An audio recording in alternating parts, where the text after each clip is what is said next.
Alright, it's time for another video about everybody's favorite little Swedish meatball, Kirsten Larson. When I was a kid, I never really thought about her having an accent because she was an immigrant. I grew up in the rural South, so everyone around me talked like this, and that's pretty much how I pictured Kirsten sounding. But she actually immigrated to Minnesota, so now I just picture her sounding like Rose Nyland from the Golden Girls, which is likely also incorrect. So roll it out, you tubing burbles! Either way, Kirsten is still my favorite Midwest princess. I wonder if Kirsten would be a Chapel Roan fan. I mean, when she and that raccoon set her house on fire, she was...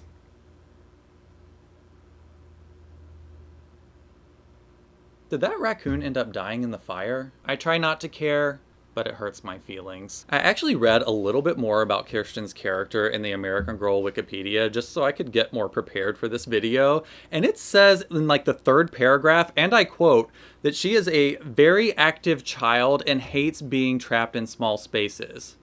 Oh really? Explain this.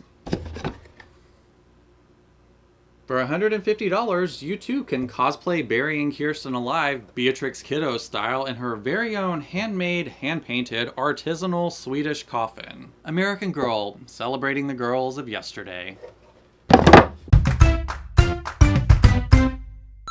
Alright, as is the tradition now on this channel, I'm going to go ahead and apologize for the way my head looks today. I did in fact shower today and wash my hair, but I put too much oil in it, so it does kind of look like you could fry up a medium order of french fries on my head, but let's just look at the dolls today because I ordered a gigantic lot of Kirsten items. I think this is actually pretty much all of her original collection, maybe minus some accessories.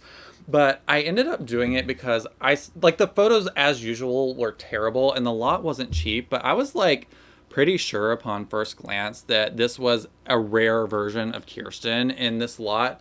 I thought it was a Dreamer doll, and after like buying this thing and going on about my day and forgetting to really check, I looked at the listing one more time before going to bed, and I was like, oh crap, that actually was just a regular white body Kirsten. So she is a cool doll, but I definitely did not get like a super great deal on this lot, so I'm basically gonna have to sell most of this stuff just to break even, but hopefully it'll be worth it because we get to go through Kirsten's collection for I think maybe the second time on this channel, and every time we do it, it's a little bit different, so there's always something new to talk about. So we're just gonna do a doll chill today. We're gonna go slow and look at every little thing because I got a ton of stuff and I actually haven't seen it yet. I am unpacking it basically exactly as it arrived. So this trunk is basically full of her entire collection, and it really is sort of like a feat of engineering. I mean, I know we like jokingly said this is so cruel to put her in here, but it actually is really cool that they were able to fit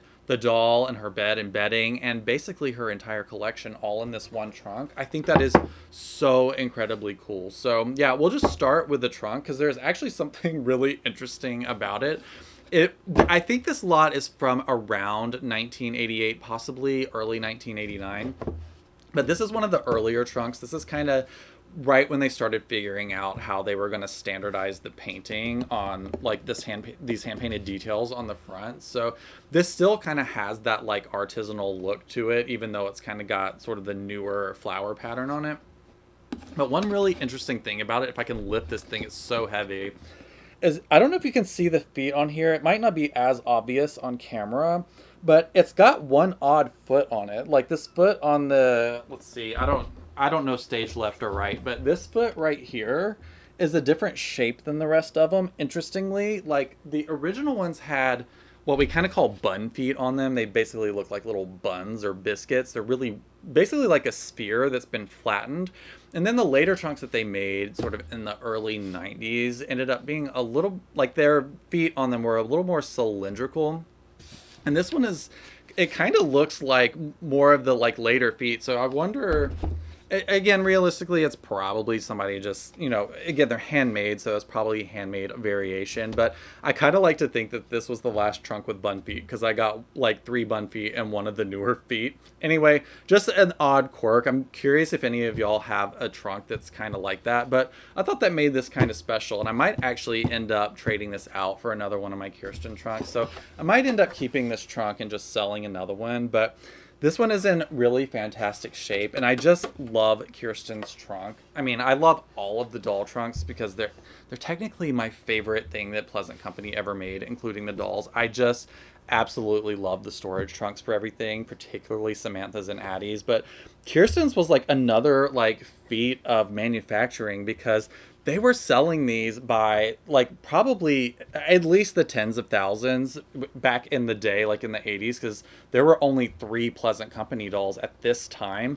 So, you know, you didn't have like the option of ordering like 50 different Truly Me dolls. You had Molly, Samantha, or Kirsten, and you picked your girl. And if you were lucky, well, if you were lucky, you got a doll in the first place, which I was not. But if you were lucky, you got some of the accessories. So I would imagine it was very common for a child to get one doll and then just gradually work on finishing her collection as the months and years went on. So I think that they were selling a lot more of these things back in the day when you didn't have a lot of options for dolls. So it is so incredible to me that they were able to manufacture these on a mass scale and sell them as children's toys.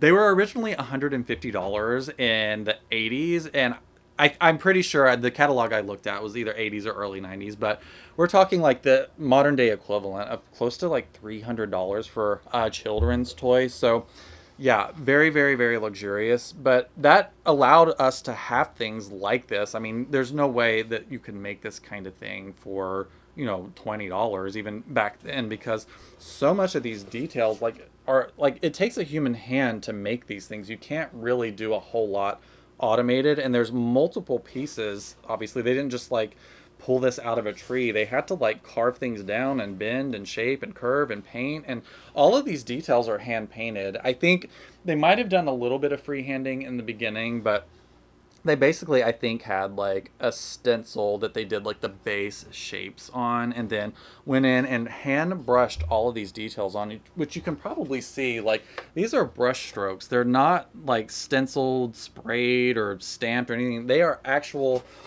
An artisan went and took a paintbrush, dipped it in white paint, and did every single little brush stroke by hand. It really is incredible what they were able to do back then. And I feel like it would basically be impossible now. I mean, seriously, they would probably have to charge like $300 to $500 to make this kind of thing now, which is why it's so fun buying vintage Pleasant Company. I'm going to set this over here and probably end up breaking it. These are very fragile, by the way, so anytime I order pretty much anything these days, honestly, you'd be shocked at some of the packages I've received. It is literally like a crumpled like Trader Joe's grocery bag with something that I might have paid $500 for in it. So like if it's anything I'm concerned at all about getting messed up, I basically mansplain shipping to the seller. So I did the same with this. I messaged them and I was like, listen, these things break, and so please be really careful when shipping this, which the seller was. I'm very grateful that she was. But my first Kirsten trunk that I ever bought, like I spent a fortune on during like the height of the pandemic when prices were really high. I paid like $350 for it. It wasn't even like a first edition. It was just a mint condition one. And they just stuck it in a box and stuck it in the mail. I was like, how brain dead do you have to be to think that that wasn't going to get messed up? And sure enough, everything arrived smashed. It was in like multiple pieces. I had to glue it back together and only got a partial refund. So that's, I guess, your like fair warning if you're going to order basically anything, but especially Kirsten's trunk. Be sure you like, and don't worry about looking like a mansplaining jerk, because every time I've like said like, oh, I want to give them the benefit of the doubt. I don't want to sound like I'm like some bossy jerk that's like mansplaining shipping, and then I don't say anything, and then I get something that arrives in like 10 pieces. So it's always worth saying, hey, can you just be sure you package this well, especially with Kirsten's trunk, because my first one was in awful shape when it arrived. So one of the cool things I did end up getting... All right, let's look at the doll first. It's so funny. I have most of the dolls that I want for my collection, so I'm like, dolls, blah, let's get to the accessories. So this was the doll in question that I, like, hear me out. Like, I know, like, to see this in person, there's no way. Like, I'm actually kind of surprised they were even able to get the photo that they got. I thought this was just a dreamer based on the one crappy photo they had, and this, like, obviously to look at it now, like, this is nothing, like, not even close, right? So I think this doll is likely like a late 88 based. Yeah, this doll, she has a 1987 neck stamp on here. It's the one that's like really faint and very, very curvy. So I'm pretty sure this is like a 1988 doll, but I thought she had the dreamer eyes based on the way her eyes were really wonky in the photos. And yeah, they definitely are not. But a dreamer eye, if you haven't watched other videos of mine about Kirsten, dreamer eyes are basically the ones that have irises that are like 1 millimeter shorter in diameter than the standard Kirstens. I'm actually going to show you one of mine because I got a new one recently that I talked about a lot on my Patreon, but I don't think you've seen her on the YouTube channel. So let me grab her. We can look at her really quick so you can at least see what I thought I was getting. So this is my actual Dreamer Kirsten that, you know, I paid a little bit of money for, let's be real, but they're very, very sought after. They were made in 1987 and they're very, very hard to come by. This one actually has factory, let's call it factory sectioning, but technically factory braids, which is even cooler because they're so hard to find with their original braids. And I don't know if you can tell by looking at her, but see how she has kind of like a far off look? That's why collectors nicknamed her Dreamer, because she kind of looks like she's just daydreaming a little bit. And she's very polarizing amongst collectors. Some really, really love her and love this look, and others really, really hate her. And I just happen to be somebody that really, really loves her because I like, they almost look uncanny, I feel like, because their irises are a little bit more in proportion to human irises.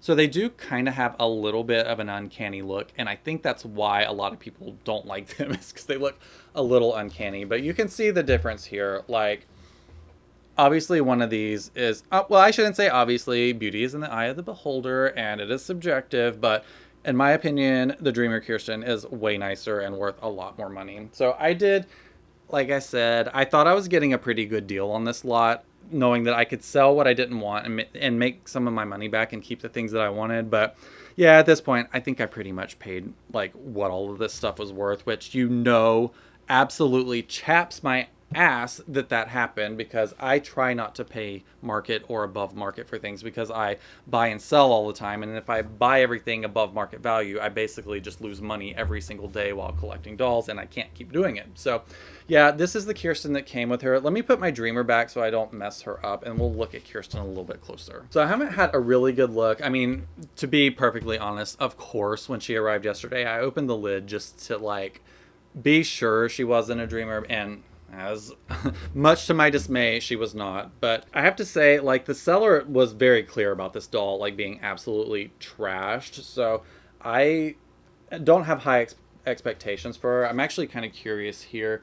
I'm pretty sure her hair was cut, because these definitely aren't factory braids, and the way I know that is her hair has been brushed like 150,000 times, like Marsha Brady, but instead of Marsha Brady hair, she has basically a buzz cut on the back of her head. So this ends up happening when hair is overbrushed on these older dolls, because some of these wigs, particularly in like the later 80s ones with Molly and Kirsten, I don't know what they did, but I think they were like favoring these short hairs, and they didn't put either enough hair in, or more realistically, they probably just didn't do a good job sewing the longer hairs in. So this hair is quite thin. I think this doll is going to need quite a bit of rehab, unfortunately. So I don't know. I'll see if I feel like it, but we have cut bangs, which, again, I think y'all like learning stuff. So some of y'all have accused me of being a know-it-all, but I like sharing information because this is like my joy in life, and I love just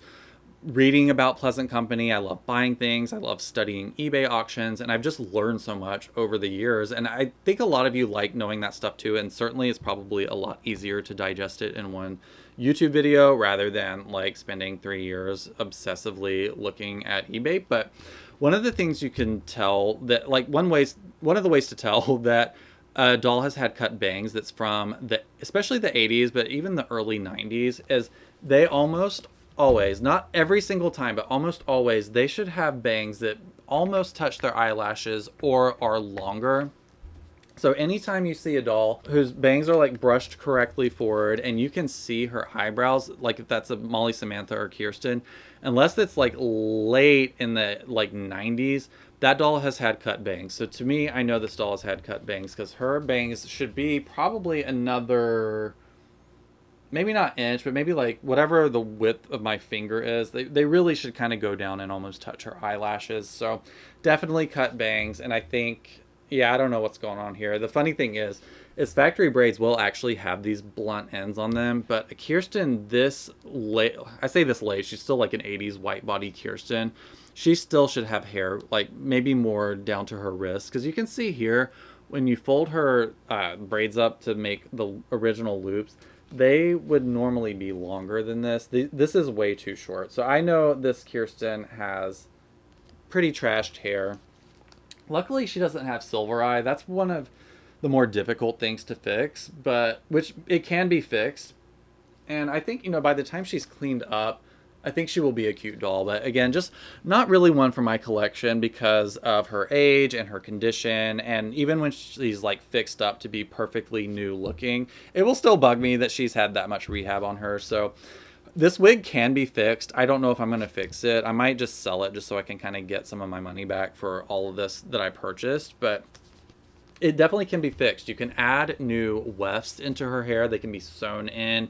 And same with, like, both with the bangs and the back. It can be done, and I've done it before on several dolls that are in my collection that I wanted to keep, and a few that I've sold, over the years. But yeah, for me, this, like, she's got great eyes, I feel like, but all in all, very dirty and very, very much played with. So yeah, we're going to set her to the side and probably never look at her again. I really want to look at all of the clothes and accessories that are in this trunk because I haven't seen any of it yet. I'm excited to see like copyright tags and the condition of everything and just see if there's anything that I'm actually going to get to keep from this collection. Hopefully, I think there's at least one thing. So yeah, let's go ahead and just start going through this stuff. This is so exciting.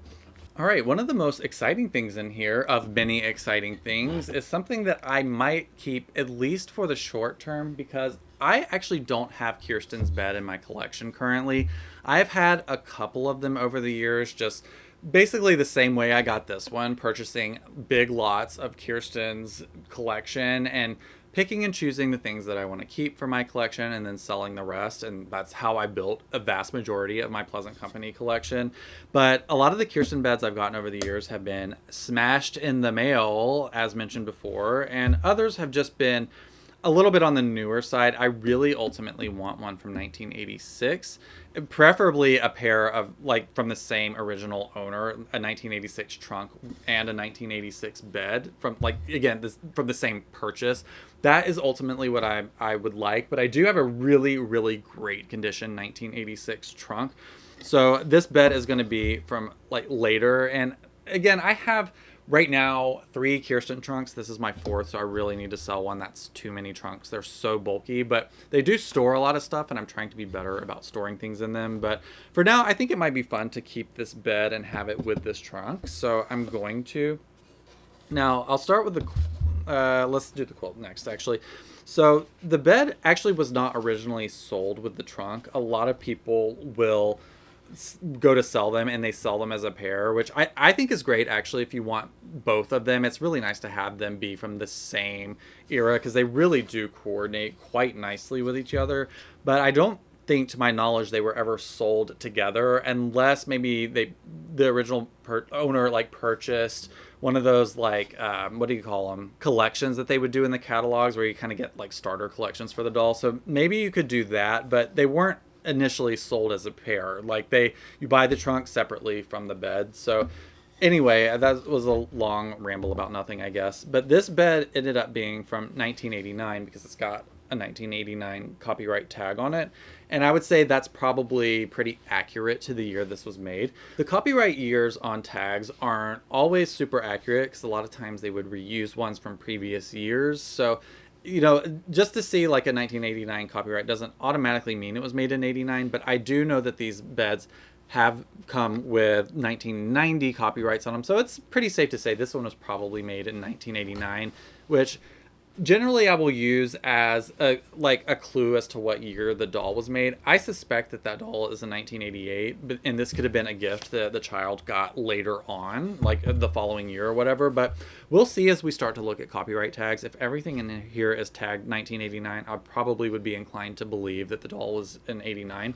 But let's see here. So yeah, we have all of the original bedding and it's in good shape. So we've got this beautiful like red and white ticking stripe that, I don't know, it's just, this is so country looking. Like I said, I grew up in the rural South and this aesthetic was really big at the time. and these are obviously like all handmade. Because we're talking the era of like the geese like decor. We're talking like the era of like goose decor with like blue check bonnets and rocking chairs and like Windsor back chairs.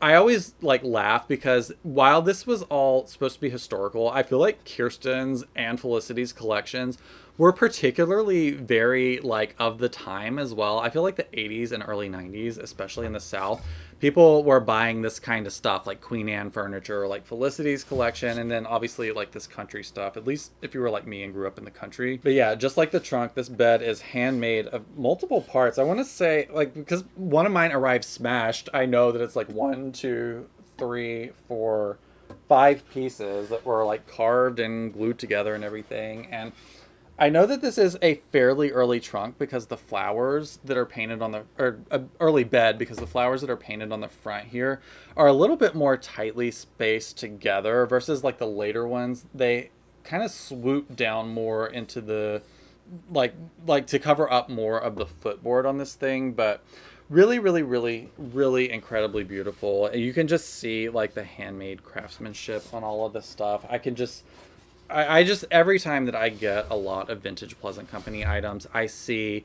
the love and care that went into these collections from the very, like, basically starting as Pleasant Roland's brain cells all the way to the delivered product. So much love and care was put into these collections, and I just fall in love with it all over again every single time.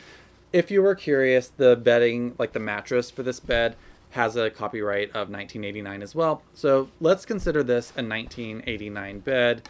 So incredibly cute. And I am absolutely thrilled by how it perfectly nestles in Kirsten's trunk like that. And even Kirsten fits, as you saw before, fits right on top, and you can put your entire Kirsten collection in this one little compartmentalized trunk that no 8-year-old would ever be able to actually lift on their own unless they were like on steroids. So yeah, really, really, really incredibly beautiful. I'm so glad to have this. All right, but for now, let's put it over to the side so we can start digging into these things. Real quick before we move the bed, I do have the second version of her quilt. There are 3 versions to my knowledge.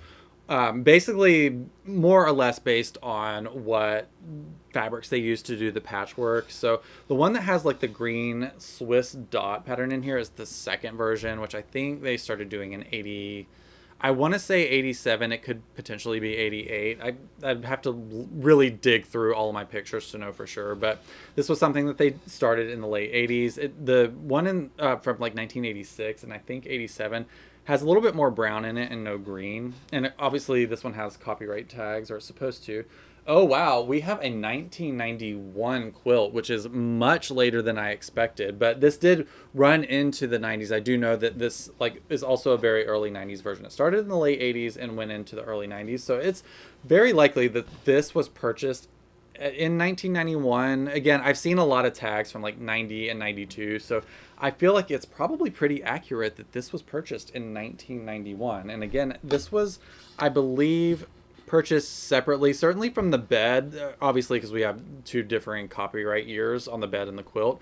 But I'm trying to remember, I'm pretty sure when you bought the quilt, you also got like a doll-sized version of the quilt too, which might actually be in here. So we'll kind of dig through and see if we can find it. But yeah, this is the only way to give Kirsten a blanket was to buy one separately for God knows how much. But that's so funny. Like if you get a doll bed, like she basically just has to freeze her ass off in the middle of the Minnesota nights. Like, can you imagine like in the middle of December in Minnesota not having a blanket as a 9-year-old? No wonder she set the house on fire. She was just trying to get warm. All right, based on the product photos, I'm going to dig in here. I bet you like sellers tend to like to put accessories and stuff in boxes so they don't go missing. We'll see if that quilt's in here. I think it was in this lot. It is. Okay, so here is a burgundy box that would also imply that there was some of this stuff purchased in the very early 90s, and there's a lot of little stuff rattling around in here, so we'll see what's actually in here.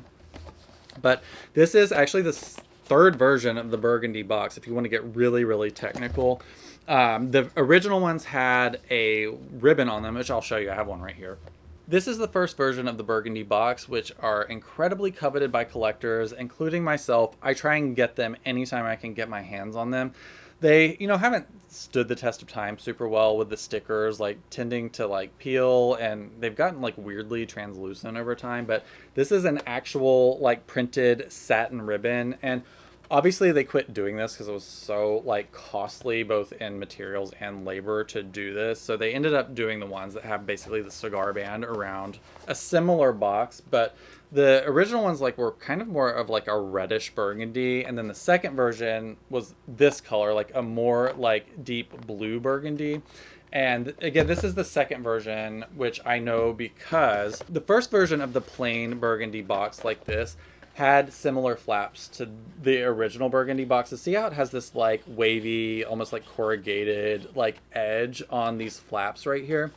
The version of these burgundy boxes actually had that, which is how you can kind of spot the difference between something maybe from like the late 80s versus the early 90s in terms of the box. And it's a really great way. I sounded like what, Elmer Fudd just then. It's a really great, I did it again. It is a great way to know if a seller has been piecing things together, because if you see something with like a 1988 copyright and it's in a box that has inside flaps like this, you know that they found a different burgundy box and pieced it together, and shame on that seller for doing that. I have seen it a few times before, and it's really, really naughty to do that to people. So yeah, this is the version. Again, I've forgotten the exact year, but I want to say super late 80s, possibly like 1990, 1991, where they actually smoothed out the box flaps, which sounds like terrible to say. But yeah, so this is how I know that this was probably, I don't know. I'm actually not sure what would have come in this. We can make our guesses based on like what else we have in here. So this is where they've stuck my 1991 quilt that the child has actually gone in and done some needlework, which is a thing that was like common for Pleasant Company. I swear almost every doll had some sort of like needlework thing. I know Addie, Samantha, and Kirsten and Felicity all had needlework things where they would basically sell a full-on like sewing needle to a 9-year-old child who, I can't imagine some child somewhere didn't like swallow or step on one of those. Which, fun fact, I actually stepped on a sewing needle like that when I was a child. I guess trigger warning for something gross, but I think I had my mom's sewing kit out, like trying to learn how to make dolls, probably because they wouldn't buy me one. And I dropped a sewing needle and couldn't find it. And then while I was just running around, I stepped on it really hard and went all the way in my foot. And my parents didn't even take me to the doctor. Again, rural South, it ended up just popping out one day, which I know this is disgusting, but just so you know, I feel like there's probably a reason that they no longer make needlework kits for these dolls anymore, because that is so crazy. Like, you're giving children way too much credit. But anyway, this child managed to put some of this together, at least before stepping on a needle. I don't see any needles in here, so I hope they're okay. But yeah, 1991 copyright. And this is the one that I believe came with the quilt. I think this came with a quilt. You can correct me if I'm wrong, or I'll correct myself while I'm editing this video. Yeah, I was wrong. This was actually part of her party treat set. So the thing with the little cake and strawberries and the salt box full of flowers, it came with that. So yeah, anyway, we might as well go through this box and see what else they put in here. We have a lot of socks, and it looks like this person... Ooh, it'd be nice if I have the shoes and socks set in here. We'll see. I can't remember, but we have 2 sets of meat socks in here, which makes... Actually, no, we have 2 sets of birthday socks as well. Something tells me that this child ended up getting the shoes and socks set and had, like, duplicates of all of this stuff, because we have, like I said, 2 pairs of... Uh-oh. These don't match. Oh, wait, yeah, they do. Hang on. I was about to get nervous there for a second. I think these probably came on the doll because they're a little bit more stretched out. Those are Kirsten's original meat socks. This is the second pair that look unused. We have also an unused looking pair of her birthday socks, which are... I actually really like these socks. We have another second pair, which I think I might have the birthday outfit here too. So these probably came with the birthday outfit. And these probably came with the shoes and socks replacement sets that they used to sell. We have these socks. I'm trying to remember if these came with a set. I don't remember, actually. These might be a shoes and socks only thing, but it's also possible that they came with her winter outfit. I'm nearly certain this is part of Kirsten's winter outfit, but my best guess is These were all purchased as part of a shoes and socks replacement set, which is really cool. I actually just bought one recently, so that's kind of annoying, but I guess I have two now. We also have the Lucia socks in here from her Christmas outfit, and I guess I'll set this stuff aside so we can actually look at it like with the proper outfit, but we do have these striped socks. And again, a bunch of ribbons in here that, again, I'm going to guess that this child got both like the original outfit and then the replacement sets, because I'm seeing duplicates in here, and I don't get the sense that this collection was pieced together. So we have two sets of the Lucia ribbons. We have one single meat ribbon, which might actually be why they ended up buying the replacement set, because they might have lost one of them. And then we have, again, two sets of the second version of the winter ribbons that started shipping in 1989. Again, further proof that this is probably maybe potentially a 1989 doll. We'll see. And then we have the work outfit ribbons, and again, another set of them with the made in China like tag on them, completely like minty fresh. So yeah, I am pretty certain. Oh, we've got candles in here too. I'm pretty certain that this kid got the originals plus the replacement sets, which is why we have duplicates. We have 5 St. Lucia wreath candles on here, and they actually, we'll see. We'll stick them in the wreath when we get to it, but they might actually be the taller version, but maybe not. Based on this year, they're probably the shorter ones. But let's cram all this back in here. Start looking at some outfits. So here we have, I think, the St. Lucia outfit. This is definitely not going to be like a 1987. I can tell because the sash or whatever this is called that ties, like the belt on the outfit, is actually sewn to the dress. And I'll just quickly check the tag. I'm so curious about all the copyright years on these because it's really going to give us some clues as to when the doll was purchased. But this is a 1989, and I don't know why. It's like a story I've completely made up, but I always picture kids getting this stuff for like getting the doll for Christmas, and they get one extra outfit, and then they get the Christmas outfit for Christmas. So I'm telling myself the story that maybe this is a 1989 doll that they got this for Christmas with. We'll see what the rest of the copyright years look like. I'm gonna try and dig out the crown on here just so we can kind of have a look at that while we're looking at the Lucia. But yeah, again, very obviously 1989, because you can tell by sort of the low profile of the wreath. The earliest ones kind of are a little bit chunkier, like the wreath is a little bit like taller and bushier, and they started to like very early on obviously sort of shorten them down a little bit. But yeah, I don't know. So looks like the candles were ripped out of here, and this is such a common thing. They were basically hot glued in here originally, and the dolls shipped with these glued in here. So to my knowledge, they never shipped a St. Lucia wreath with these packed separately. They were always glued in, but they fell out, and as you can see why, like there is nothing like that will grip these in here. I will actually have to glue these back in, but I probably won't. I probably will just sell this. But yeah, we have an original St. Lucia outfit for Kirsten. But yeah, here you can probably see why they ended up like sort of shortening the wreath, because this is obviously already like super bushy. Like the ones that are like the original ones from 86 are so crazy big, which is why I love them. They're a lot more like drag queen looking, so obviously the more camp it is, the more I'm gonna love it. So yeah, I can see why they kind of shortened them a little bit, because it does look a little bit more in proportion. But yeah, that's sort of how you spot a later one. All right, also in here we have, I think, a complete meat outfit. Right now I can only see the like her actual meat dress, and I just want to see.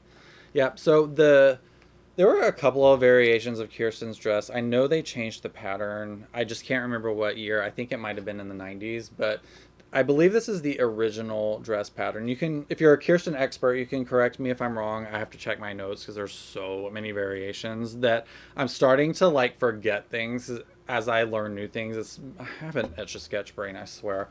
So this is her original meat dress, and yeah, it has the paper tag in it, which the infamous paper tag is the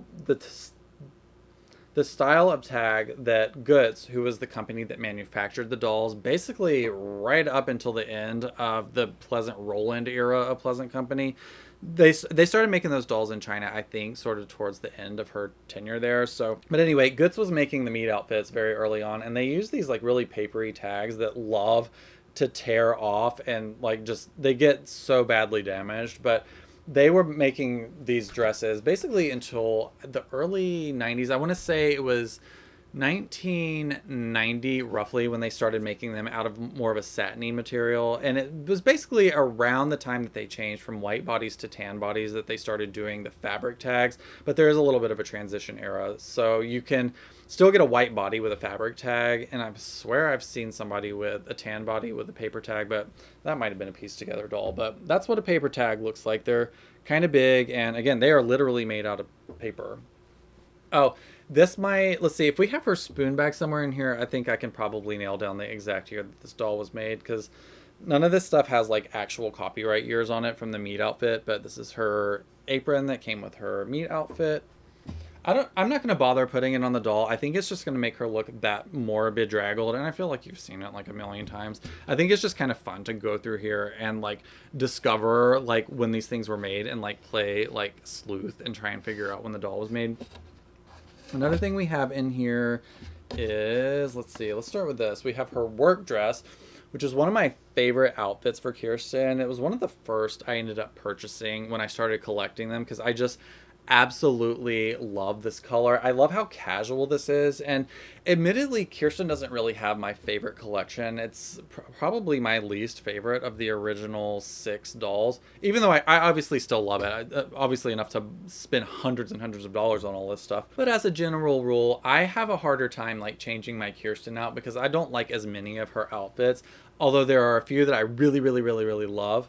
I'll say that and then like completely prove myself wrong, but this is one of the ones I really love. I think this blue looks really great on her, and these like ruffled sleeves or like at the shoulders I think is such a pretty look for her. I don't know, this looks really great on her. I love this outfit on Kirsten. Let's see what year it was made. This is a 1990, which I want to say is a first year. I am pretty sure that this was an extra outfit that was made in 1990. I don't think I've ever seen this with an 89 tag on it. Let me check my doll closet because I know I have a first edition, and whatever I have was the first year. All right, the one from my personal collection that I've had for years is also a copyright 1990, so this will be a true first edition Kirsten work dress, which I will try and figure out which are the replacements and which are not. I'm going to guess that these are the replacements. I'm not sure though. I might ultimately just sell these two together because I can probably get the most money from that way, obviously disclosing that I don't know which are the original. But yeah, very cool to have a first year release on an outfit, because if you have not been paying attention, that's what I collect. I want everything first edition, mint condition. And when I say first edition, I want like the first one that was off the factory floor. So it has to have the oldest copyright date and all of that stuff. So yeah, anyway, moving on to some more extra outfits. We have what looks like a dress that needs some repair on it. Unfortunately, her dirndl, which I'm assuming I'm saying dirndl correctly. I'm sure if I'm not, somebody in the comments will correct me, but this is one of her extra outfits. I want to say it was released in 1989, possibly 88, we'll see.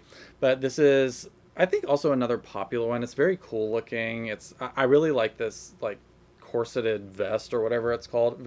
Is that what a dirndl is? I don't know. So yeah, this shouldn't have any copyrights on it, but I'm gonna check anyway. But yeah, this is one of the first outfits that was released for Kirsten outside of her original collection. When I say original collection, what came out in 1986, and then you had the summer and winter stuff that was released, or the birthday from 1987, and then the summer and winter stories were 88, and then I think these extra outfits here, like the dirndl and Molly's hula Halloween costume and Samantha's play dress and pinafore, I believe those were 89 releases off the top of my head. Again, I'll have to check the catalogs. So this is the skirt from the dirndl outfit, and again, I'm just dying to see the copyrights on all these. If you want any insight as to what I do when I get a vintage Pleasant Company lot, especially one that was photographed horribly, when I get it in the mail, the first thing I do is open everything up and check copyright years on the tags. So this one has a copyright of 1989, so I think this is actually the second version. There is a version of this that has paper tags on it and is incredibly difficult to find, and I actually have it, and sadly I have two of them because the tag, they did them in different places. So one version they did the tags sewn into the skirt, and the other one they did the tags sewn into the blouse. So naturally, I had to have both of them. I probably should sell one of them because it's so stupid to do that. But, you know, I'm just a collector with probably a mental disorder, so that's why I do that. But I consider this one like the second version, but it does have the original copyright year, like that it was actually released. So yeah, I would still consider this like first version at least. So yeah, really, really early. This one was obviously, we'll say, well loved. But yeah, the Velcro on this one is like particularly not in good shape. So yeah, I'm gonna have to sell that as a TLC, unfortunately. But there are plenty of people that know how to sew Velcro on that probably wouldn't mind saving a few bucks and doing the work to fix it. So anyway, next up in here, I think we have, let's do the nightgown and get it out of the way. The thing that nobody likes and nobody buys, even if you have like the rare first edition version like I do. I'll probably will have to give this away practically, but it is in pretty good shape, though they tend to not be. These are made out of flannel, like the stuff that like babies' clothes and blankets were made out of in the 80s. This is that same material, it's like a flannel material. So it does like to pill and discolor. So these are often like really like lumpy and yellowed over the years. And this one really isn't too bad. Let's see what year it was made. Definitely not 86. This is also 1989. I am sensing a theme here. I'm starting to think that that doll is actually 1989, despite having joint cups that are more in line with a 1988 doll. I guess I didn't mention that before. I might as well tell you now, because a lot of you like to know how to identify the earliest white body dolls.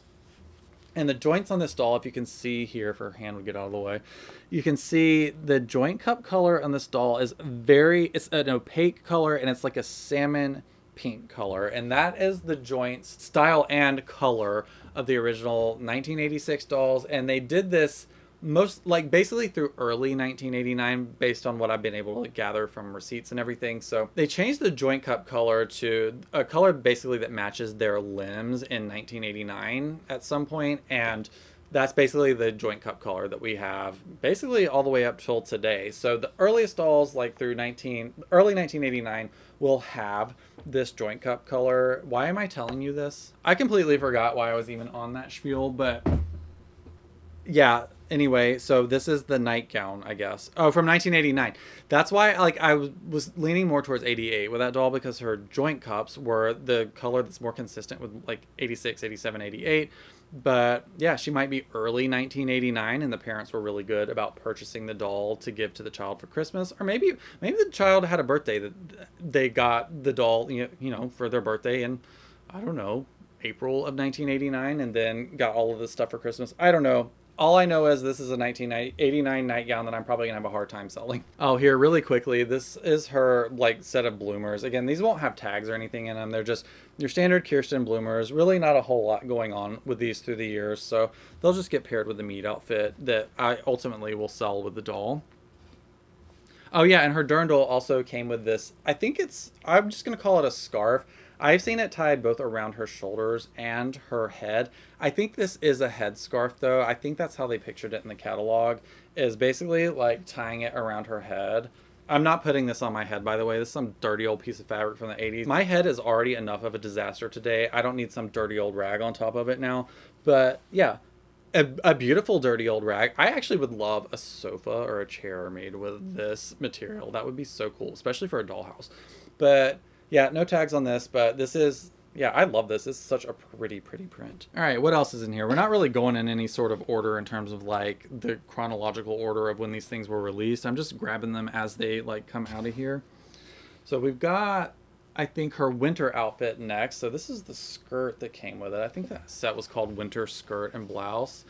We have 1989 for the copyright. Again, this came out in 1988. I am almost certain now that this doll was purchased in 1989. So a 1989 copyright on this. No major changes through the years, even with this like jacquard trim that's on the top here that is so incredibly beautiful. Every time I see things with like a jacquard print on them, like especially if it's floral now, I think immediately of Kirsten. So thanks for that, Pleasant Roland. We have the blouse here. Let's see what the copyright is. We've got probably 89. Yep, 1989. Again, very likely purchased in 1989. I think this was a popular outfit, so they ended up producing them multiple times, obviously, throughout the years. So generally, like, the more popular... Oh, it's missing a button. That's unfortunate. So Another TLC item in here. I'm gonna be so pissed if I go to sell all this stuff and I'm still in the hole. Like, that's gonna make me unhappy. And based on the couple of things that are not in good condition, this could end up being a possibility. I guess I'll fill you in on it later, but just know that it will bug me until the day that I die if I even lose $1 on this. What else do we have in here? Oh, we have probably my favorite Kirsten outfit of all time. I know the St. Lucia is the most iconic, and I think of Kirsten, like, when I think of Kirsten, that's the outfit I think of the most, but my true favorite one are these hand-knit woolens. I'm so incredibly, I guess, speechless, apparently, that they were able to make these at this level of quality. These were hand knitted back in the 80s. They switched to machine knit later in the 90s, but the earliest ones were made by hand. And there's doll hair all over this stuff. I mean, obviously that doll sheds so much. And she's practically bald. So you're going to be seeing like loose doll hairs on everything, which has taken me a few years to get used to, honestly. You still kind of get that ick. Even though it's basically just like no different than a piece of fishing line, there's still something kind of gross about seeing like a doll hair on the floor or in the sink or something. So still getting used to it, but I absolutely love this set. And it came with this toboggan as well, which I can tell that this is probably an 89, not only by like what's led up to this point, but the 88 ones, which is the first year, generally are very, very tight around the head, and you cannot fit it on your doll's head. Again, probably because they were handmade by people that might not have even had the dolls in person. I don't know. But yeah, the earliest ones of these, I for the life of me, can't get them around Kirsten's big old head. So I bet this is a 1989. Let's have a look. I can tell it had like the wider tags in here, so it's probably 89. Let's see. Hello. Yep, 1989. I am beginning to think this was a very, very spoiled child that basically got this entire collection in the space of 1 year. And that's not the common story I hear. I feel like more often than not, I'm hearing from like adults that collect these dolls now that say they begged and begged and begged or saved up their money for like 3 years just to be able to buy the doll and not even the meat accessories. And they really didn't get any outfits or anything for them over the years. It was really like the doll, and maybe they were lucky if they had like a grandparent, for instance, that was a good like seamstress and was able to sew custom clothes for them. But so often I hear the story that like, yeah, I was lucky enough to get the doll, but that was it. And I think that's probably why there are a lot of adult collectors, as well as they probably have enjoyed reconnecting with their childhood. Again, those of you lucky enough to get the dolls as a child, I hate you. I'm so jealous. I think when you reconnect with them, you're like, well, now it'll be fun to kind of like finish the collection that I always wanted. So I think that's why a lot of collectors kind of get in it and stay in it for a while, because it can be kind of difficult to find stuff from a specific copyright year, especially if you're collecting from 1986. But I think that becomes a really fun task for a lot of people that want to kind of go and finish their childhood collections. And like I said, it can take a while, and it's really fun to kind of like go on the hunt for like hidden treasures and like, yeah, basically turn it into a treasure hunt. So yeah, anyway, in my case, I'm basically just buying every single thing that Pleasant Company made from 1986 to 1998 just to make up for my like insecurity from being a child. So anyway, onward. We have a bunch of pamphlets in here. Again, probably. Oh, this is nice that this is in here. This is the sewing instructions for the quilt. The quilt was for Sorry, which I don't think I have in this. We'll see.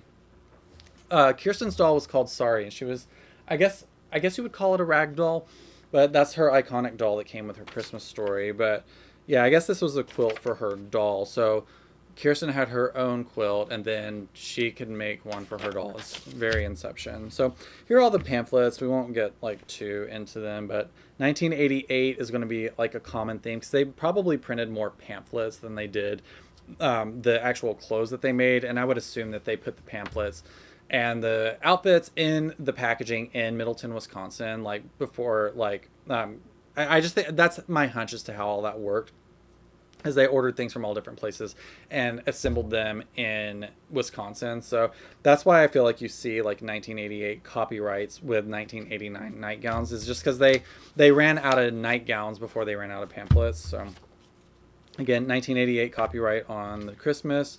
We have 1988 copyright on Summer, which is the first year for this collection. And again, 1988 copyright on the Winter collection. Again, a first edition pamphlet. And her birthday, this might be a little bit of a spoiler for the birthday stuff we're going to look at, but I think... Oh, we have a 1991 copyright on here, so somebody had to wait a couple of years to get their birthday outfit. Poor little rich girl. So yeah, very curious to see what copyright we're going to see on Kirsten's birthday dress. I'm going to guess it'll be 1990, 1991, or 1992, but it's probably going to be 1991. We'll see. Oh, another thing from her, this I think is from her summer story. I don't see her summer dress anywhere. I'm starting to get a little bit nervous that I paid way too much for this, and honestly, like, it's the worst feeling in the world. I'm gonna try not to like cry on camera, but if I find out that I paid way too much money for this, I'm gonna be so mad again, because I thought I was getting a rare doll, and I was kind of embarrassed to cancel the order because it was a really good deal if the doll was the rare doll. And I did purchase it. I didn't ask any questions because I thought somebody else was gonna buy this lot up from under me, thinking like, oh wow, Dreamer Kirsten. And so I purchased it, I made the payment and everything, and yeah, they had already like packed it up and put a label on it. So I felt really guilty. So I was like, oh, if I can at least break even, it'll be fine. But I gotta say, like, I don't know. There's a few other things we're gonna look at. Maybe I'll get some of my money back, but I paid like $850 for all of this. It was a lot. So we'll see. I don't want to overcharge people as well. So I'm gonna have to sit down and kind of figure out what to do about this. It might be that I just need to like really work on Kirsten and rehab her so that she is worth more, and then maybe that might actually make up for it. But I might actually ultimately, yeah, end up losing a little bit of money on this, which is unfortunate. But I really don't like overcharging people generally, but we'll see.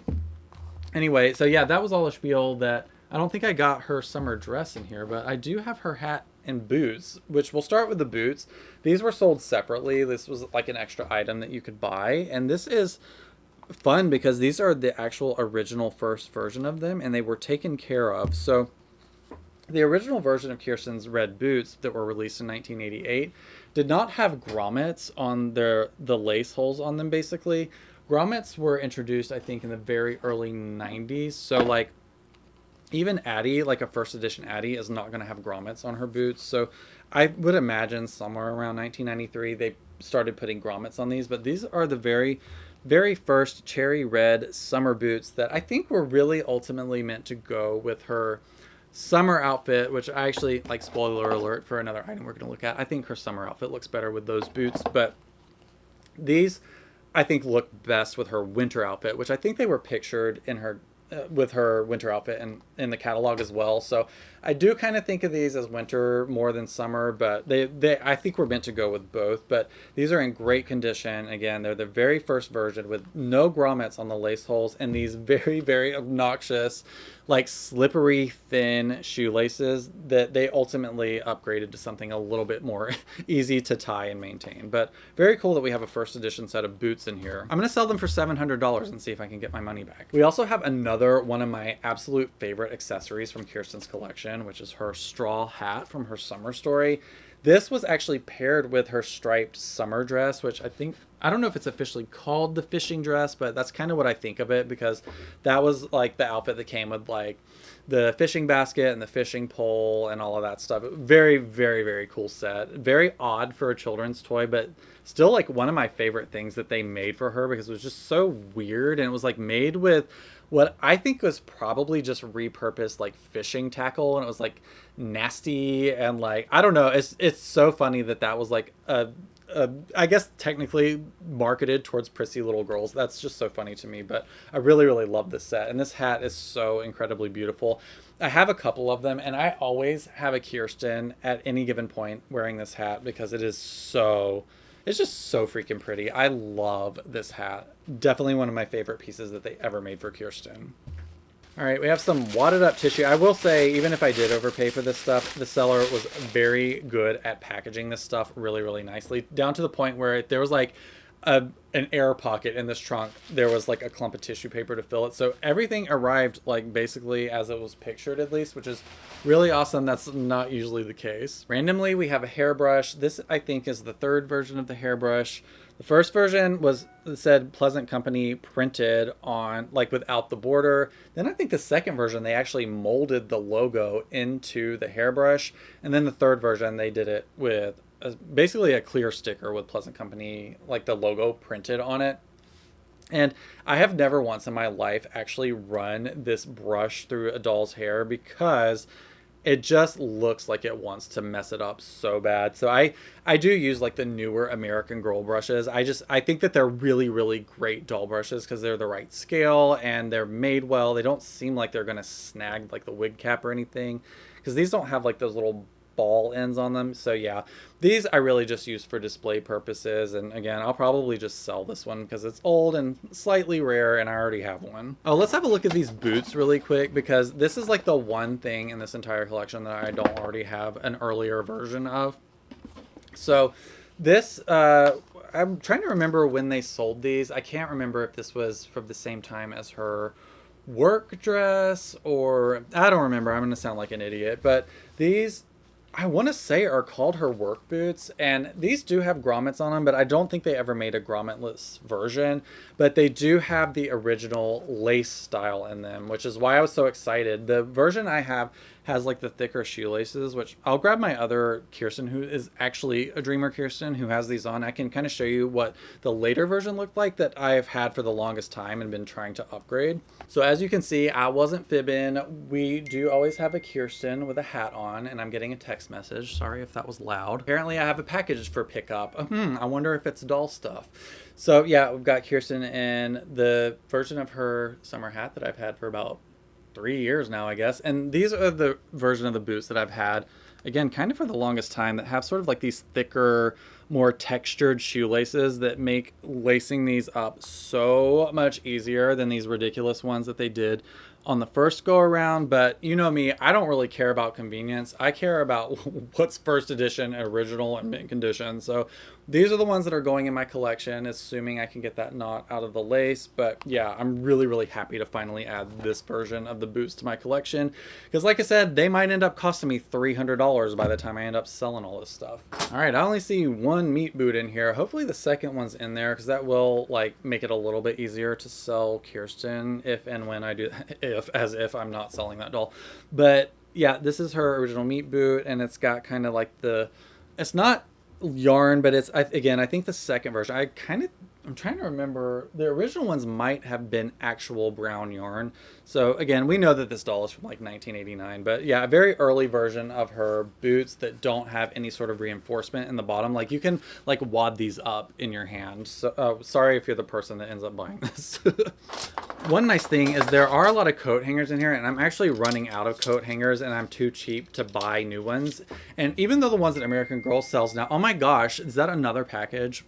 I have to leave my phone on because I'm waiting on American Girl to call me. Actually, one of my packages got lost, and that's not fun because it was an expensive one. But yeah, I'm just too cheap to buy their new hangers that they make, even though they are the best that you can buy. Like the shape of them is perfect. I wish they were maybe a little bit thicker, but you can hang just about anything on those, like pants, skirts, scarves, ribbons, anything, you name it, you can pretty much hang it off of those. These are obviously a little bit more quaint and special because they've got like the logo like printed in burgundy on it, and I obviously love the heart and just this iconic like original shape that I think they started making probably around 1988. I just love these, so anything that I have that can hang on these, I'm probably just gonna use them, because I feel like most people don't see any value in a coat hanger if they're purchasing an outfit. So I'd rather just keep it, because I have some stuff in boxes. Like y'all should see, maybe one of these days I'll do like a wardrobe tour, because I finally gotten most of my collection like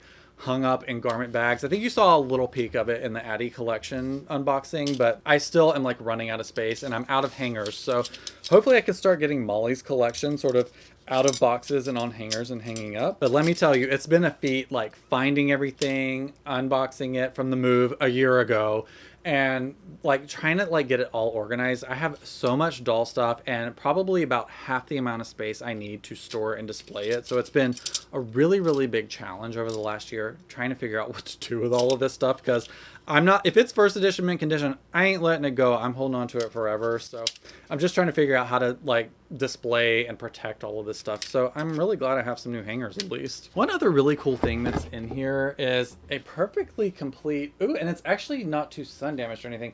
I can tell this child did not read these books just to look at the front, but this is a first, well, let's say second edition. Again, the first edition didn't have the summer, winter, and birthday books in them. But this is likely the first year that they released this keepsake collection that holds 6 books. So this, again, was probably purchased in 1989. And it is in these gorgeous, we've seen them before with the other collections I've had, but I just absolutely love these. They remind me of old encyclopedias, just the way they're basically made with bookbinding materials, and they're like hot stamped with this like shiny gold foil. Really, really traditional looking, very, very 80s looking. And this one is about as mint as it can be. It's got all, let's see, 6 of the original books, as well as like a very, very, very minimally like frayed ribbon to tie them all together, and the original gold metal bookmark, which can be really, really difficult to find. Back in the peak pricing during the pandemic, people were paying like $20, $25 just for these bookmarks. Now, it's come down quite a bit, but this actually is probably, I would say, one of the more valuable things as far as like the accessories go in this lot that I purchased. This is probably, you know, getting on up there in terms of value based on the condition, and it's all original and everything. I do think I have this, so whether, again, I think I might have slightly overpaid for all this stuff, so I'm probably going to have to like browbeat myself into selling all of this stuff. But yeah, this was a really, really great find for this collection because it's in such great shape, and who does not associate early Pleasant Company with all of these original books? So really, really great find. Whew, I just dropped it back in the trunk, and there's dust flying everywhere, which is absolutely disgusting. I didn't clean any of this stuff because, like I said, I haven't actually picked it up or like touched or looked at any of it other than the doll's face when it arrived. But yeah, this is quite dusty, and hopefully there weren't no asbestos in there. All right, I think what's coming up next is probably some birthday accessories. So what I want to do is actually kind of clear this stuff up, put it to the side, and I want to go look at the auction again. I swear some things are missing, but maybe they're in there. But I'm going to like tidy up, wash my hands, maybe make sure I'm not dying from all of the dust that I just inhaled, and I will be right back and we'll look at the rest of this stuff. All right, I know we've been going long because my voice is giving out on me, but I'm gonna try and be a trooper and make it through the last of this stuff because we have one of my favorite things that they ever made for Kirsten, which I know I've said about like half the stuff in this lot, but truly like the birthday collections are like my favorite overall for Pleasant Company, because they made these amazing table and chair sets for all of the original dolls, like right up through Kit, I believe.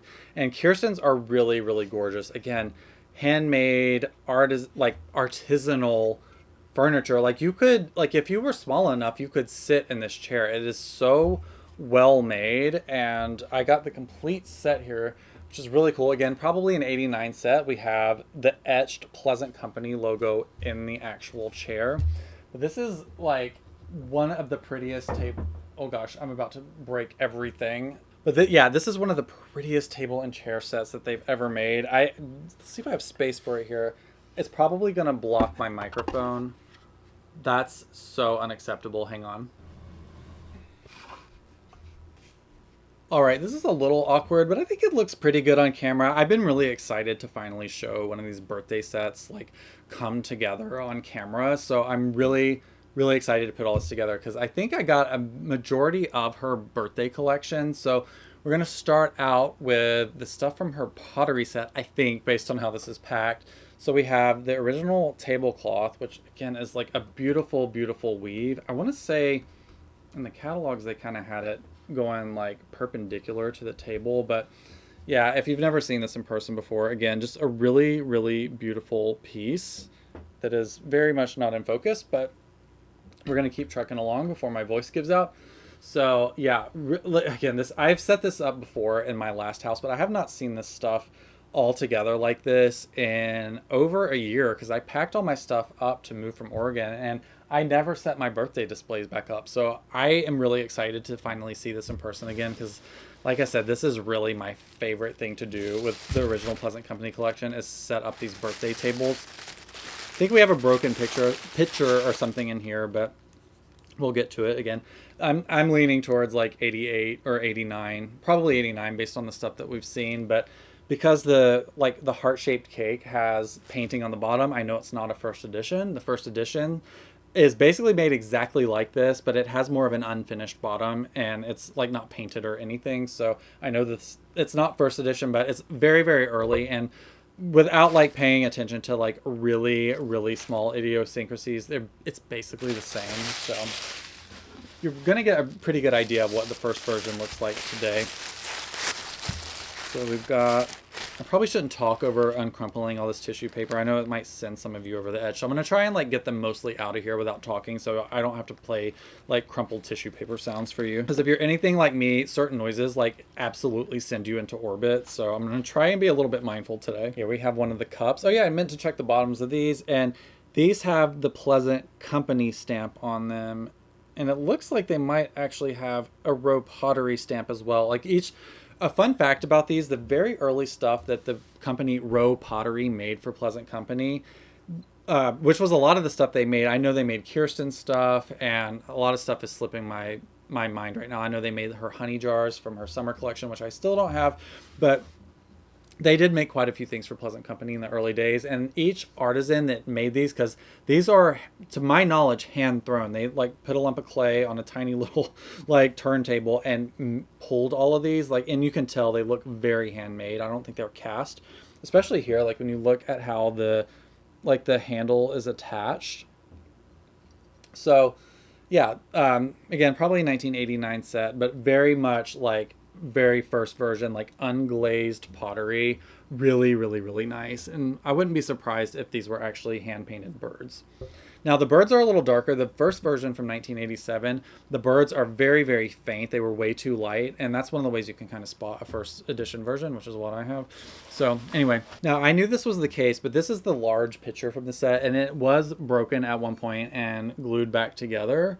I don't know if you can even see that, the cracks on camera, because in case you were wondering, I do put a tiny bit of a filter on my videos because I have so many freckles and like I would say fine lines. I'm not super wrinkly for my age, but you know, it does kind of help to like make some of the fine lines go away. So you might not even be able to see the actual cracks on this because it's like a hairline crack, but this was broken and glued back together, unfortunately. We have another one of these cups. Again, I don't know if they were for drinking milk or what, but these are pretty much identical. So yeah, I don't know exactly what they were. Let's just say to drink milk out of. All right, we have the plates on here, which again, really great. You can see on the bottom where they're actually stamped with the Pleasant Company logo. So pretty. Got another plate. We've got all the utensils. I think these were pretty similar to the ones that they had for Samantha. They were just like Samantha's were gold and then Kirsten's were silver. But I think I can't remember if she had knives or not. All I see is forks and spoons. All right, we have this. This is part of her party treats, I believe. This is her, I think this is called a salt box. Yeah, it has little fake flowers in it. It's got a Made in China logo on the bottom. Very early version, but I want to say this was, again, probably at the very earliest 1988. It could be as late as 1991 because of that pamphlet we saw. We'll see. I'm going to check the birthday dress in a second because I see it in here and we'll know for sure. Oh yeah, and I guess I'm kind of showing you all this out of order. So the salt box with the flowers in it actually originally came with this cake and all of these berries, and I don't know if you can see these. These are basically like little fake strawberries. They're very, very cool. I don't know if they're all in here or not, but I'm gonna just put them in this bowl. This wood bowl actually came with the pottery set, not the like cake with the strawberries, but I'm gonna put them in there because that's how most of us display them. Oh, looky here, we do have knives. So we did have like a complete set of forks, spoons, and knives. All right, more strawberries. I'm not going to bother digging them all out, I don't think. Oh yeah, this person definitely got a shoes and socks replacement set because now I've got 3 meat boots, which is great because 2 of them were missing. And luckily they have different yarn types on them, so I can figure out what went with what. But here are the missing boots that we were looking for earlier. Got the final knife, random strawberry. The napkins, I love these napkins. They're basically like a burlap kind of napkin. Again, just another layer to put on the table setting that we'll do in just a second. Okay, unfortunately this setting is missing a plate, which kind of sucks. It comes from this set here with the party trees. I am nearly certain there was a wood, was it a wood plate? I'm nearly certain there's a plate that comes with this set, because you gotta have something to put the cake on. Who's gonna like raw dog a cake on like a dirty old Pioneer table? So let's see. I'm gonna see if I can make this look pretty on camera. Why not? But I love this set. It reminds me of the South in the 80s, oddly enough, even though this is like supposed to be from like what, the 7th? When does Kirsten come to America? Is that 1700s or 1800s? Hundreds of years ago, up in Minnesota. So, you know, in my childhood mind, you couldn't tell me any different. So, let's see. We'll give each person a plate and a napkin. I feel like the salt box should be like the centerpiece, but it always looks weird. I tend to kind of like put it, I think in the catalogs, they kind of had it at the edge of the table. We'll put it here. And then each person gets, I guess, a jug to drink what's probably, I would assume, they didn't have pasteurization back in her time. What are we talking about? So yeah, drinking unpasteurized milks and setting houses on fire. Put the broken pitcher, maybe, I don't know, here. I am wasting so much battery life and like storage space by sitting here going like, okay, let's see, like the fork goes on the left, the knife goes on that, like as if anybody cares, but that's what we're doing. And now I'm having to do it backwards. This is so going to be all completely wrong, but I don't really care. Like I said, it's Pioneer days. They're drinking unpasteurized milk. Do you think they really care if the fork touches the table and not a napkin? All right, can you see literally any of that? I hope so. It's so pretty. I would like lift it to show you, but it'll all fall on the floor, and then I will end up in tears at the end of the video. The tears of a clown. But that is Kirsten's nearly complete birthday set. You know what? We'll just give Kirsten the entire cake because it's her birthday and she can eat the entire cake if she wants to. Which, funny story, I used to do that when I was younger. Like, I would go... if anybody cares at all, I used to go to, I think it was Mrs. Fields was the name of the cookie store in the mall, and I would have like a custom cookie cake made for me, and I wouldn't let anybody else eat any of it. So like, I guess I had parties where obviously, like when I was really little, we'd have a birthday party and everybody gets a slice of cake, but by the time I got to be like in 9th grade, I'm like, I'm getting a Mrs. Fields cookie, I'm taking it to my bedroom, and I'm eating the whole thing. And I did that for a couple of years. So it's only appropriate that Kirsten gets to eat the entire cake, because left to my own devices, I do the same thing. So yeah, all that's left in here. Oh, awesome. We do have her summer dress, which again, as I've unboxed all of this stuff, I'm like, oh yeah, I actually don't hate Kirsten's collection. It's actually really pretty and cool. So yeah, I guess I take it back. She doesn't have like sort of an ugly collection, but let's check the copyright year on the... If there is one, yeah, here we go. This is not a first edition because the tag's folded. So 1991. So I don't know if the kid was like really into this stuff in 1989 and then maybe had like in 1990s she was getting bullied for having like dolls at her age, and then by the time 1991 came around she was like, screw you guys, I don't care, I'm gonna have a tea party with Mrs. Polly Prissy Pants and none of you can tell me any different. So that's the story that I've created for this child. So as I like talk about splitting up her entire collection and selling it for cash. But yeah, this is a 1991 summer dress, and I'm really glad this is in here because I was kind of annoyed that it wasn't. So that ended up turning up, which is awesome. And the very, very last thing is Kirsten's birthday outfit, which needs to be washed. All right, she looks like she's been outside rolling in the grass for some reason, but yeah, here is her very, very like wrinkly. This will clean up nicely. All of the Velcro looks fine, but yeah, this is again. Oh, weird. Hang on. This might be a first edition. Hang on. It is basically a first edition. This is a 1989 tagged version of her birthday dress, which I was surprised by, obviously, because I thought this stuff was like a little bit later. But when I looked at the pinafore here, the earliest version, and this is a little bit loose, so I need to be careful. But the earliest version of her pinafore, like from 1987, and obviously for a couple of years after, actually had a functioning button on it, which I'm trying to show you here without ripping it off, because it does seem like it's starting to get loose. Yeah, you might have to take my word for it, especially by the time I like lighten everything up in this video. You're probably not going to be able to see this, but it actually had a functioning button on it with a buttonhole and a like an actual like button sewn that Look, it's been a long day. A functioning button, you know what I'm talking about. Whereas the later versions in the early 90s and onward, they basically just did like a fake, like superficial button and did a Velcro closure on it. So that's how you can spot a very, very early version of this, is if the button actually has a buttonhole on it. And if you're on the Discord, stop making fun of the way I say buttonhole. I'm aware that it sounds like butthole. Another way to spot like a super early crown as well as part of the set is these flowers on here basically look like spitballs. Like they didn't do like a really great job of making them look like very nice, fresh daisies. Like they literally are very like wadded up and like almost kind of hard to tell that they're flowers in the first place. But you know, if you're a super like psychotic collector like I am,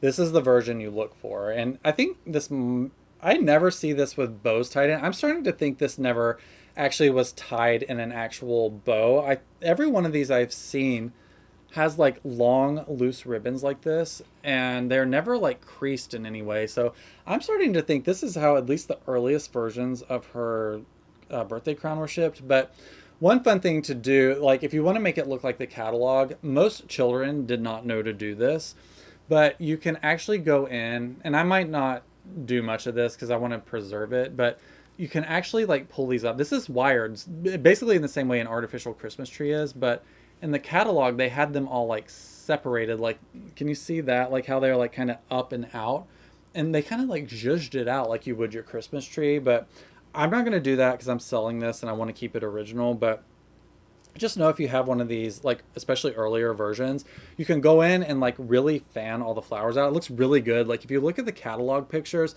that's how they've done it, and it looks a lot more natural and pretty, and I don't know, just a little more specific. So that's always a fun tip if you're actually doing like a display of your Kirsten birthday collection.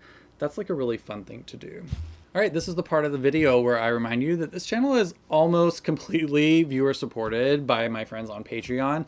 YouTube really doesn't pay a whole lot for me to make videos like this in this super small niche. Obviously, like I don't think this is a channel that's going to be able to get to like 100,000 subscribers, but I do it because I love it. But it also takes a lot of time and resources to make this stuff. So if you want to consider supporting the channel, be sure to check out my Patreon link in the description. I also have a shop where you can buy awesome doll merch and the occasional vintage Pleasant Company items, so you can check that out as well. I'm on TikTok and Instagram. I also have tons of other videos on YouTube like this one right here, so maybe if you want to keep hanging out with me, you can check that one out, and I hope to see you there. Later.